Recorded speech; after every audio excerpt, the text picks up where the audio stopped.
Почитувани, Питер Ван Хауте ги откри намерите и стратегијата на аболицираниот криминалец Зоран Заев. Срамно и недолично, Ван Хауте, исто како и неговиот партнер Зоран Заев, на маса става нешто што не е негово. Нешто за кое што гинеле бројни генерации. И ја става на маса унитарноста и суверенитетот на Република Македонија.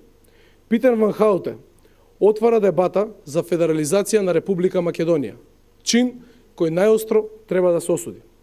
За жал, Зоран Заев и криминогеното раководство на СДСМ повторно молчат.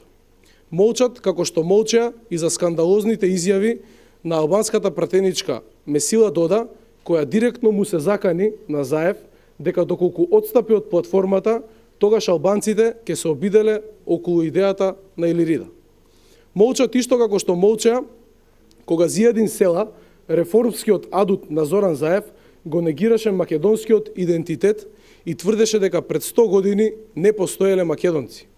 Молчат исто како што молчеа кога Трифун Костовски им го одзеде правото на македонците од Егејска Македонија да се изјаснуваат околу иднината на земјава. Молчат затоа што аболицираниот Зоран Заев и СДСМ ја отворија Пандорината кутија за редефинирање на Македонија. Лично Заев најави дека за прашањата од највисок национален и државен интерес ќе дебатираат партиски експерти од потписниците на тиранската платформа. Дебатата која Заев сака да ја отвори е сериозна и граѓаните веќе може да претпостават како ќе заврши. Зоран Заев треба час поскоро да ја отфрли јасно и гласно тиранската платформа и да се откаже од реализација на елементите содржани во неа. Доколку на уценетиот и аболициран Зоран Заев му е важно да дојде на власт, ВМРО ДПМН повторно му порачува дека доколку се откаже од платформата, ќе добие поддршка од нашите пратеници да формира влада. Онаква каква што тој ќе одлучи.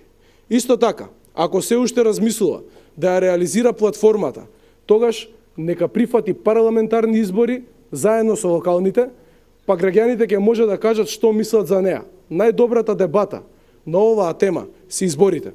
Доколку СДСМ смета дека платформата и незините елементи треба да се прифатат, нека ги вметне во својата изборна програма, а народот ќе го даде својот суд, без притоа изборно да биде измамен. Ви благодарам.